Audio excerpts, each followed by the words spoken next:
Utang kok bikin semangat kerja? Logikanya di mana?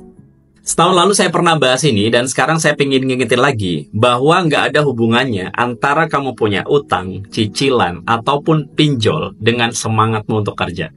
Ini mah akal-akalan orang yang nawarin utang aja biar kamu terjebak pada logical fallacy atau kesesatan berpikir.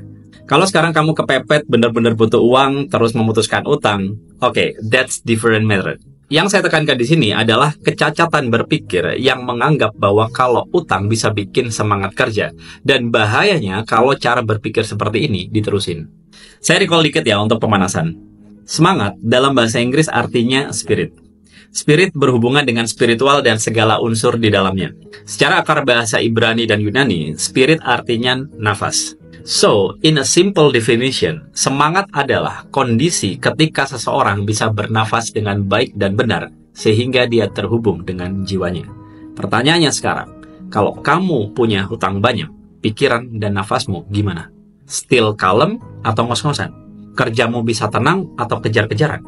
Nggak usah jauh-jauh ngomongin terhubung dengan jiwa.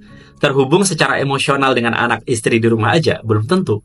Karena waktumu akan habis terbuang untuk kerja bayar utang. Nangkep logikanya? Yang kedua, kenapa bahaya?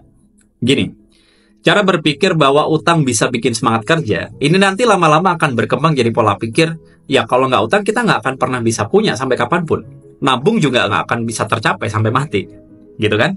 Disadari atau enggak, sebenarnya ini sesat pikir yang disebut availability heuristic. Kecenderungan seseorang ngambil keputusan berdasarkan informasi yang mereka sering dengar dan mudah diingat. Kalian berpikir seperti itu karena banyak orang yang ngomong kan? Sehingga kalian mengiyakan. Emang bener kalau pengen punya sesuatu di zaman sekarang harus utang. Ya kan? Di lain sisi, kalian tahu konsekuensi merasa memiliki adalah awal dari takut kehilangan. Karena kamu takut kehilangan, kamu berjuang mati-matian untuk mendapatkan dan mempertahankan. Walaupun kamu ngerti bahwa ini semua yang kamu lakukan sudah sangat-sangat merusak keseimbangan hidupmu. Kalau diterusin lagi, cara berpikir yang salah tadi itu akan berkembang jadi slippery slope. Atau bahkan mungkin bisa jadi post hoc. Kalian gagal membaca pola dan salah nentuin sebab akibat. Yang akhirnya bikin kalian ngerasa kok permasalahanmu ini banyak banget, ribet, dan gak selesai-selesai. Gimana? Masih mau denial? Oke, nggak apa-apa. Mau utang atau enggak itu terserah pilihan kalian. Kalau saya sih no. Mampu saya beli, nggak mampu saya pilih opsi lain. Yang jelas bukan utang.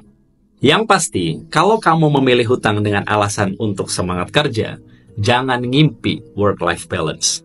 Orang cara berpikir dan logikamu aja udah nggak balance. Anyway, saya jadi ingat, salah satu presiden kita itu sering nyuruh rakyatnya untuk kerja. Tapi sepertinya beliau lupa nyuruh rakyatnya untuk hidup seimbang. So what do you think?